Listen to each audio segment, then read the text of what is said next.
हमारे साथ है जावा 42 2022 मॉडल। तो आज हम सबसे पहले इसके देखने वाले हैं, इसमें कुछ वेट चीज़ें जो आपने बहुत ही कम मोटरसाइकिल में देखी होंगी। तो कैमरामैन पार्ट जरा सबसे पहले ये दिखाइए।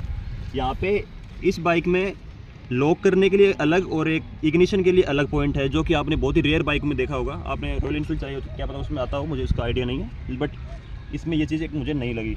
दूसरा हम यहाँ पे देखेंगे कि इसमें जो स्पीडोमीटर है, आपने ऐसा कहीं रेयर ही देखा होगा कि इसमें उल्टा दिखाता है। ये बाकी सभी मोटरसाइकिल्स में ऊपर की साइड होता है, लेकिन इसमें नीचे की साइड है।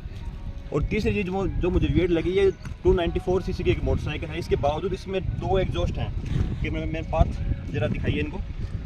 और ये इन सब चीज़ों के साथ ये मोटरसाइकिल अपने बहुत ही बेहतरीन लुक्स के साथ आती है। और अब हम इसके बात करने वाले हैं। हम इसको मोटरसाइकिल को पिछले 2 दिन में करीब 100 किलोमीटर ज़्यादा चला चुके हैं। जैसा कि आप देख सकते हैं, मानसून का टाइम है, हमारे यहाँ पे पानी भरा हुआ है। हमने इसको शहर में भी चलाया है, हाईवे पे भी चलाया है। आज हम इसका ऑनेस्ट रिव्यू करने वाले हैं। तो सबसे पहले हम बात करते हैं इस मोटरसाइकिल के जो पॉजिटिव्स मुझे कुछ लगे, वो मैंने इस पर कुछ पॉइंटर्स लिखे हुए हैं, उनकी बात करते हैं। तो सबसे पहला पॉजिटिव मैंने लिखा है इसका हेडलाइट। इसका जो हेडलाइट का थ्रो है, जो कि हेलोजन में आता है, लेकिन बहुत ही बेहतरीन थ्रो है।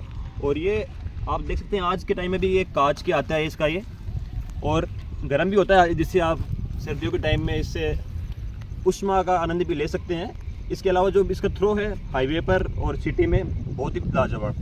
दूसरा पॉइंट हमने लिखा है इसका, वो है इसके लुक्स। जैसा कि आप देख ही सकते हैं, इसके जो लुक्स हैं उसके लिए जावा जानी जाती है, और ये बहुत ही बेहतरीन लुक्स हैं।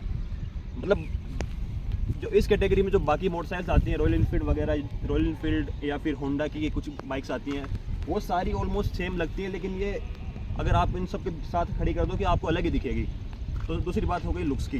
तीसरी बात हम करना चाहेंगे इसकी स्टेबिलिटी, जिसका जैसा कि आप जानते हैं इसका वेट बहुत ज़्यादा है, जिसकी वजह से इसको हाईवे के ऊपर जब चलाते हैं तो बहुत ही प्लांटेड फील होता है, और बहुत ही बेहतरीन स्टेबिलिटी निकल के आती है। और इतना हैवी वेट होने के बाद भी इसकी ब्रेकिंग मुझे डिसेंट लगी, ठीक है। तीसरी बात करते हैं हम पिकअप की। इसका ऑल्दो इसका सीसी 300 से भी नीचे है, इसके बाद भी इसका टॉर्क बहुत ज़्यादा है, इसकी वजह से पिकअप में आपको इशू कहीं फील नहीं होता है। तो अगर हम बात करेंगे इसके कुछ नेगेटिव्स के बारे में, अब हम बात करने वाले हैं इसके कुछ नेगेटिव्स की। तो सबसे पहले नेगेटिव आता है इसका सस्पेंशन। इसका सस्पेंशन, स्पेशली जो रियर वाला सस्पेंशन है, वो इतनी वाहियात क्वालिटी का लगा मुझे। कोई भी छोटे से छोटा भी जर्क आता है तो वो सीधा आपको शरीर पे फील होता है। ये बिल्कुल एब्जॉर्ब नहीं करती है। ये मुझे नहीं पता कि इसका ये यूनिटी स्पेसिफिक इशू है या फिर सभी जावा में ये इशू है, बट ये इशू है। दूसरी बात करते हैं इसकी सीट कंफर्ट की। इसकी सीट आपको एक बार के लिए कुछ देर के लिए कंफर्टेबल लगेगी, लेकिन उसके बाद में आपको ऐसा फील होगा कि इसके अंदर हम दसते जा रहे हैं। तो ये कहना चाहेंगे हम, इसका सस्पेंशन और सीट का जो कॉम्बो है वो बहुत ही अच्छा नहीं है। तो आपको या तो आफ्टर मार्केट सीट चेंज करवानी पड़ेगी, और लेकिन सस्पेंशन में आप क्या कर सकते हैं, आप देख लीजिएगा। तीसरा बात करते हैं हम इसकी गियर की। जैसा कि आप देखते हैं कि इस मोटरसाइकिल का जो ये स्पीडोमीटर क्लस्टर आता है, इसके अंदर ये गियर नहीं बताता है कि कौन से गियर में है मोटरसाइकिल। और इसमें एक इशू मुझे ये फील हुआ कि जो बाकी मोटरसाइकिल है उनमें पता चलता है एटलीस्ट कौन से गियर में कितना डाउन करना है, क्या है। इसमें अगर जैसे कि हम 80 की स्पीड चल रहे हैं लेकिन 30 की स्पीड पे आ गए, तो वहाँ पे अगर उसमें हम कितने गियर डाउन करें, क्योंकि इसमें बाकी मोटरसाइकिल ये है कि तीसरे गियर में भी उठ जाएगी, दूसरे में भी उठ जाएगी, लेकिन ये है कि अगर दूसरे गियर का वो स्पीड रेंज है तो उसमें दूसरा ही चाहिए। तीसरा भी होगा तो बहुत ज़्यादा इसको जोर पड़ेगा, और इसकी वजह से कई बार स्टॉल भी मेरे साथ हुई है। और तीसरी अगली जो मुझे इसकी नेगेटिव फील हुई, वो है इसकी ये बार्स।